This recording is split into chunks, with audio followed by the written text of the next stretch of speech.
Capítulo 4. Espíritus en sufrimientos. Subtítulo: El castigo. Anotación. Exposición general del estado de los culpables a su entrada en el mundo de los espíritus, dictada la Sociedad Espiritista de París en octubre de 1860. Fin de la anotación. Los espíritus malos, egoístas y endurecidos, están, después de la muerte, entregados a una duda cruel sobre su destino presente y futuro. Miran a su alrededor, no ven al principio ningún objeto sobre el que puedan ejercerse sus fechorías, y la desesperación se apodera de ellos, porque el aislamiento y la inacción son intolerables para los malos espíritus. No se elevan hacia los lugares habitados por los espíritus puros.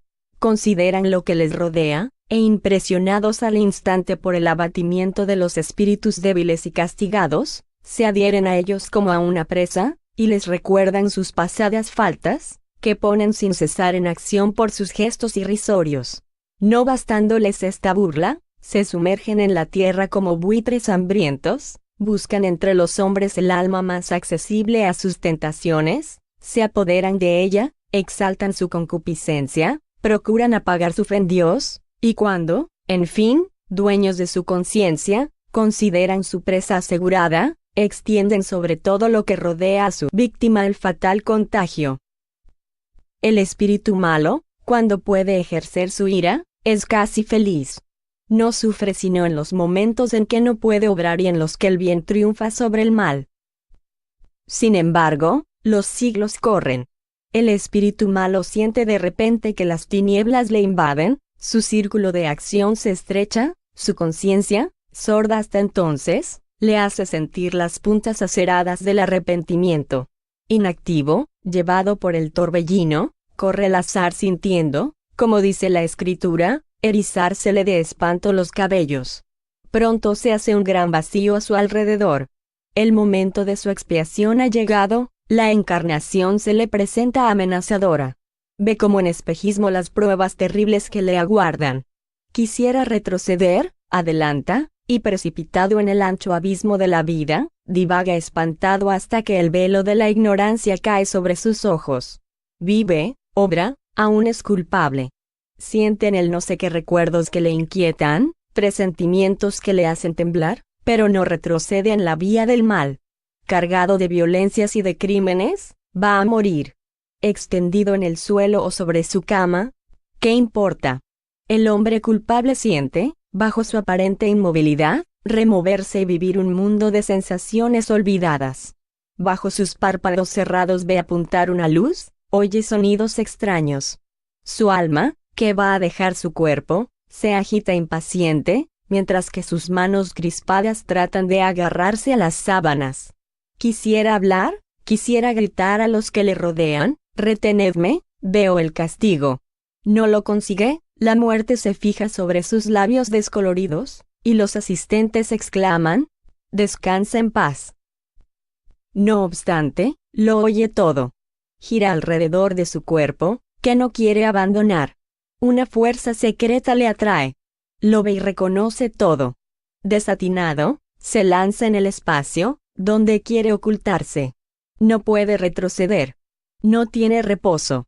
Otros espíritus le vuelven el mal que ha hecho, y castigado, burlado, confuso a su vez, camina y caminará al azar, hasta que la divina luz se deslice en su endurecimiento y le ilumine para mostrarle el Dios de justicia, el Dios triunfante del mal, que no podrá aplacar sino a fuerza de gemidos y de expiaciones. Yorsk. Anotación. Jamás se ha trazado un cuadro más elocuente, más terrible y más verdadero de la suerte del malo. ¿Qué necesidad hay, pues, de recurrir a la fantasmagoría de las llamas y de los tormentos físicos? Fin de la anotación. Subtítulo: Nouvelle. El espíritu se dirige al medium, que le había conocido en su vida. Voy a contarte lo que he sufrido al morir. Mi espíritu, retenido en mi cuerpo por lazos materiales, tuvo gran trabajo en desprenderse de aquel, lo cual fue una primera ruda agonía. La vida que dejé a los 24 años era todavía tan fuerte en mí, que no creía en su pérdida. Buscaba mi cuerpo, y estaba sorprendido y espantado de verme perdido en medio de esta multitud de sombras. En fin, la conciencia de mi estado y la revelación de las faltas que había cometido en todas mis encarnaciones se me presentaron de repente. Una luz implacable iluminó los más secretos pliegues de mi alma, que se sintió desnuda, y después sobrecogida por una vergüenza abrumadora. Trataba de escaparme de ella, interesándome en los objetos nuevos, aunque conocidos, que me rodeaban. Los espíritus radiantes, flotando en el éter, me daban la idea de una dicha a la que no podía aspirar. Formas sombrías y desoladas, las más sumergidas en una triste desesperación, las otras irónicas o furiosas, se deslizaban a mi alrededor y sobre la tierra, a la cual permanecía adherido. Veía agitarse a los humanos, cuya ignorancia envidiaba. Un orden de sensaciones desconocidas o vueltas a encontrarme invadieron a la vez. Arrastrado como por una fuerza irresistible, procurando huir de este dolor encarnizado, salvaba las distancias, los elementos, los obstáculos materiales, sin que las hermosuras de la naturaleza ni los esplendores celestes pudiesen calmar un instante la amargura de mi conciencia, ni el espanto que me causaba la revelación de la eternidad. Un mortal puede presentir los tormentos materiales por los temblores de la carne. Pero vuestros frágiles dolores, endulzados por la esperanza, templados por las distracciones, muertos por el olvido, no podrán jamás haceros comprender las angustias de un alma que sufre sin tregua, sin esperanza, sin arrepentimiento. He pasado un tiempo del cual no puedo apreciar la duración, envidiando a los elegidos cuyo esplendor entreveía, detestando a los malos espíritus que me perseguían con sus burlas, menospreciando a los humanos, de quienes veía las torpezas, pasando de un profundo abatimiento a una rebelión insensata. En fin, tú me has llamado, y por vez primera, un sentimiento dulce y tierno me calmó. Escuchando las enseñanzas que te dan tus guías, la verdad me ha penetrado. He orado, y Dios, oyéndome, se me ha revelado por su clemencia, como se me había revelado por su justicia. Nouvelle. Subtítulo: Auguste Michel. El Havre, marzo de 1863. Este era un joven rico, amigo de tratarse bien, y que gozaba amplia y exclusivamente de la vida material. Aunque inteligente, la indiferencia por las cuestiones serias era el fondo de su carácter. Sin maldad, antes bueno que malo, era amado por sus compañeros de placer y buscado en la alta sociedad por sus cualidades de hombre de mundo. Sin haber hecho mal, no había hecho bien. Murió a consecuencia de la caída de su carruaje en el paseo. Evocado algunos días después de su muerte por un médium que le conocía indirectamente, dio sucesivamente las comunicaciones siguientes: 8 de marzo de 1863. Estoy apenas separado de mi cuerpo, así es que difícilmente puedo hablaros. La terrible caída que ha hecho morir a mi cuerpo pone a mi espíritu en gran perturbación. Temo por lo que va a hacer de mí, y esta incertidumbre es cruel. El horrible sufrimiento que mi cuerpo ha experimentado no es nada, comparándolo a la turbación en que estoy. Orad para que Dios me perdone. ¡Oh, qué dolor! ¡Oh, gracias, Dios mío! ¡Qué dolor! Adiós. 18 de marzo. Yo vine a vos pero no pude hablaros sino muy difícilmente. Aún en este momento no puedo comunicarme sino con trabajo. Sois el único medium a quien puedo pedir oraciones para que la bondad de Dios me saque de la turbación en que estoy. ¿Por qué sufro aún, cuando mi cuerpo no sufre? ¿Por qué este dolor horrible, esta terrible angustia, existe siempre? Orad, oh, orad para que Dios me conceda el reposo. Oh, qué cruel incertidumbre.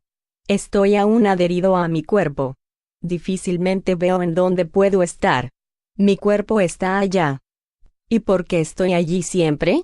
Venid a orar sobre él, para que pueda separarme de esta opresión cruel. Dios tendrá a bien perdonarme.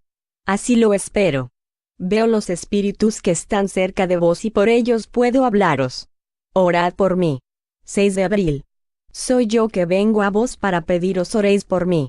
Sería preciso que vinierais al lugar donde yace mi cuerpo, a rogar al Todopoderoso para que calme mis sufrimientos. Sufro. Oh, sufro. Id a ese lugar, es necesario, y dirigid al Señor una plegaria para que me conceda el perdón. Veo que podré estar más tranquilo. Pero vuelvo sin cesar hacia el paraje donde se ha colocado lo que ha sido mi yo. Anotación.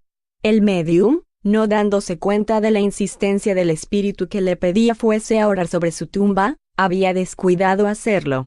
Sin embargo, fue a ella más tarde, y recibió la comunicación siguiente. Fin de la anotación. 11 de mayo. Os esperaba.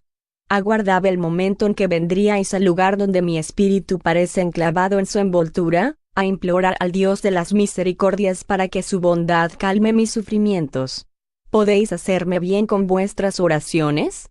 No os canséis, os lo suplico. Veo cuán opuesta ha sido mi vida a lo que debía ser, veo las faltas que he cometido. He sido un ser inútil en el mundo. No he hecho ningún buen empleo de mis facultades, mi fortuna no ha servido sino para satisfacer mis pasiones, mis gustos, mi lujo y mi vanidad, no he pensado más que en los goces del cuerpo y no en mi alma.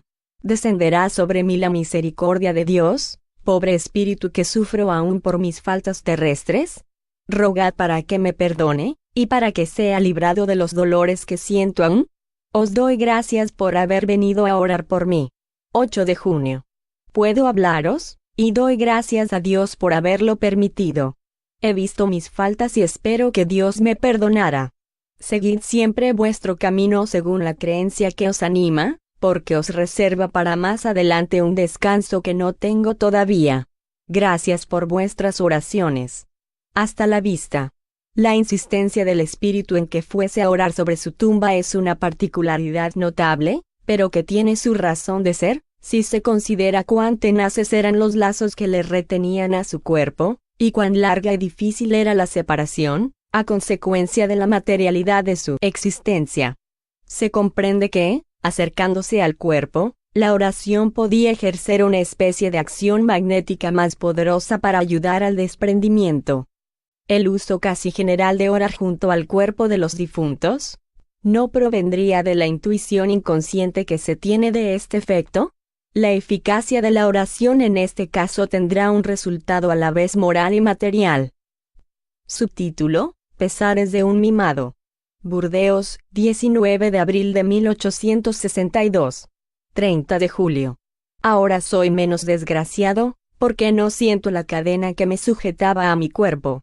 Por fin soy libre, pero me falta la expiación. ¿Es necesario que repare el tiempo perdido? Sí, no quiero que mis sufrimientos se prolonguen. Espero que Dios verá mi sincero arrepentimiento y tendrá a bien concederme su perdón. Os suplico que roguéis aún por mí. Hombres, hermanos míos, viví solo para mí y ahora lo sufro y expío. Que Dios os haga la gracia de que podáis evitar los tormentos que me destrozan. Marchad por el ancho camino del Señor y rogad por mí, porque abusé de los bienes de la tierra que Dios concede a sus criaturas. Aquel que sacrifica a los instintos brutales la inteligencia y los buenos sentimientos que Dios ha puesto en él, se asemeja al animal que maltrata muchas veces. El hombre debe usar con sobriedad de los bienes de que es depositario. Debe habituarse a no vivir sino en vista de la eternidad que le aguarda, y en consecuencia, perder la pasión desmedida por los goces materiales. Su alimento no debe tener otro fin más que su vitalidad. Su lujo debe subordinarse a las necesidades estrictas de su posición. Sus gustos, sus inclinaciones naturales, también deben ser regidos por la más fría razón, sin que se materialice, en lugar de depurarse. Las pasiones humanas son un lazo estrecho que se hunde en las carnes. No le apretéis, pues. Vivid, pero no os tratéis con mucho mimo. No sabéis lo que cuesta esto cuando se vuelve a la patria común.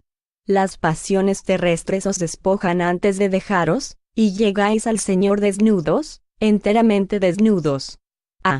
Cubríos de obras buenas. Ellas os ayudarán a salvar el espacio que os separa de la eternidad. Manto brillante ocultará vuestras torpezas humanas. Envolveos de caridad y de amor, vestidos divinos que no se pierden. Instrucción del guía del medium. Este espíritu está en buen camino, puesto que el arrepentimiento añade consejos para ponerse en guardia contra los peligros de la ruta que ha seguido. Reconocer sus defectos es ya un mérito y un paso dado hacia el bien, por esto su situación, sin ser dichosa, no es la de un espíritu que sufre. Se arrepiente. Le queda la reparación, que cumplirá en otra existencia de prueba. Pero antes de llegar a ella, ¿sabéis cuál es la situación de estos hombres de vida enteramente sensual, que no han dado a su espíritu otra actividad que la de inventar sin cesar nuevos goces? La influencia de la materia les sigue más allá de la tumba, y la muerte no pone un término a sus apetitos, que su vista, tan limitada como en la tierra, busca en vano los medios de satisfacer. Como nunca buscó el alimento espiritual, su alma está errante en el espacio, sin objeto, sin esperanza, presa de la ansiedad del hombre que no tiene ante sí más que la perspectiva de un desierto sin límites. La nulidad de sus ocupaciones intelectuales durante la vida del cuerpo trae naturalmente la nulidad del trabajo del espíritu después de la muerte. No pudiendo satisfacer el cuerpo, no le queda nada por satisfacer al espíritu. De ahí un mortal fastidio del cual no ven el término, y preferirían la nada. Pero la nada no existe. Han podido matar el cuerpo, pero no pueden matar el espíritu. Es preciso, pues, que vivan en esos tormentos morales, hasta que vencidos por el cansancio se decidan a elevar su mirada hacia Dios. Subtítulo: Lisbeth. Burdeos, 13 de febrero de 1863. Un espíritu que sufre se inscribe bajo el nombre de Lisbeth. 1. ¿Queréis darnos algunos detalles sobre vuestra situación y la causa de vuestros sufrimientos? Respuesta. Sé humilde de corazón, sumiso a la voluntad de Dios, paciente en las pruebas, caritativo para el pobre, alentador del débil, ardiente de corazón para todos los sufrimientos, y no sufrirás los tormentos que yo sufro. 2. Si las faltas opuestas a las cualidades que manifestáis os han arrastrado, parece que las debéis sentir. ¿Os alivia, acaso, vuestro arrepentimiento? Respuesta. No. El arrepentimiento es estéril cuando no es más que la consecuencia del sufrimiento. El arrepentimiento productivo es aquel que tiene por base el sentimiento de haber ofendido a Dios y el ardiente deseo de reparar. Desgraciadamente no estoy todavía en este estado. Encomendadme a las oraciones de todos los que se consagran a los sufrimientos. Tengo necesidad de ellas. Anotación. Esta es una gran verdad. El sufrimiento arranca a veces un grito de arrepentimiento, pero no es la expresión sincera del pesar del espíritu por haber hecho mal, porque si el espíritu no sufriese estaría dispuesto a volver a empezar sus faltas. He ahí por qué el arrepentimiento no trae siempre la libertad inmediata del espíritu.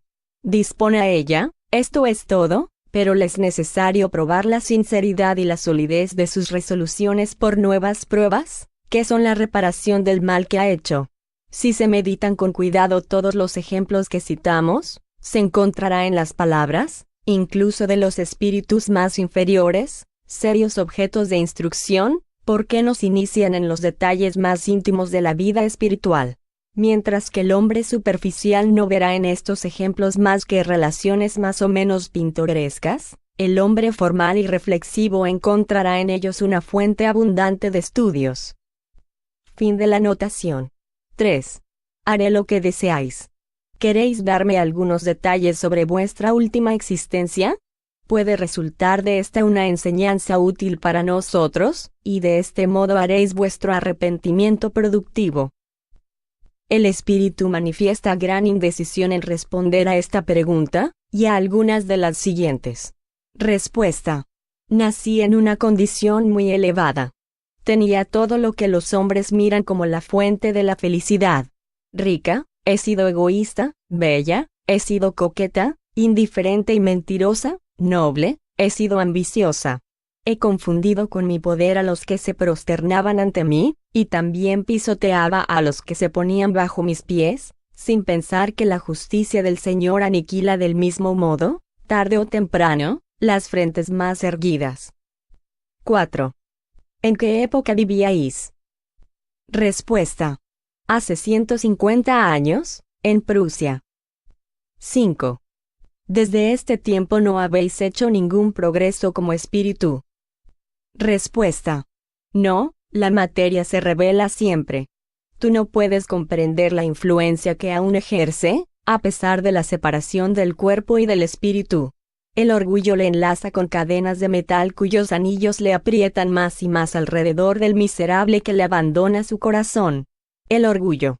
Esta hidra de 100 cabezas siempre renaciente, que sabe modular sus silbidos envenenados de tal modo, que se les toma por una música celeste. El orgullo. Este demonio múltiplo que se doblega a todas las aberraciones de vuestro espíritu, que se oculta en los pliegues de vuestro corazón, penetra en vuestras venas, os envuelve, os absorbe y os arrastra consigo a las tinieblas del infierno eterno. Sí, eterno. Anotación. El espíritu declara que no ha hecho ningún progreso, sin duda porque su situación es siempre penosa. Pero la manera como describe el orgullo y deplora sus consecuencias, es incontestablemente un progreso, porque de seguro que ni en su vida, ni poco después de su muerte, habría podido raciocinar así. Comprende el mal, lo que ya es algo. El valor y la voluntad de evitarlo le vendrán después. Fin de la anotación. 6. Dios es muy bueno para que condene a sus criaturas a penas eternas. Esperad en su misericordia. Respuesta. Puede haber en ello un término, se dice, pero no sé dónde. Lo busco desde hace mucho tiempo y no veo más que sufrimiento eterno. Siempre sufriendo, siempre. 7. ¿Cómo habéis venido aquí hoy? Respuesta. Un espíritu, que me sigue muchas veces, me ha conducido aquí. Pregunta. ¿Desde cuándo veis a este espíritu? Respuesta. No hace mucho. Pregunta. ¿Y desde cuándo os dais cuenta de las faltas que habéis cometido? Después de una larga reflexión. Respuesta. Sí, tienes razón. Entonces fue cuando le vi. 8. ¿No comprendéis ahora la relación que hay entre vuestro arrepentimiento y la ayuda visible que os presta vuestro espíritu protector? Ved como origen de este apoyo el amor de Dios, y como fin su perdón y su misericordia infinita. Respuesta. Oh, cuánto lo desearía. Pregunta. Creo poder prometéroslo en el nombre sagrado de aquel que no ha sido jamás sordo a la voz de sus hijos afligidos. Llamadle desde el fondo de vuestro arrepentimiento. Él os oirá. Respuesta. No puedo, tengo miedo. 9. Oremos juntos, Él nos oirá. Después de la oración. Pregunta. ¿Estás aún ahí? Respuesta. Sí, gracias. No me olvides. L0. Venid aquí a inscribiros todos los días. Respuesta. Sí, sí, volveré siempre. El guía del médium. No olvides jamás las enseñanzas que adquieres en los sufrimientos de tus protegidos, y sobre todo en las causas de estos sufrimientos. Que sirvan a todos de enseñanza para preservaros de los mismos peligros y de los mismos castigos.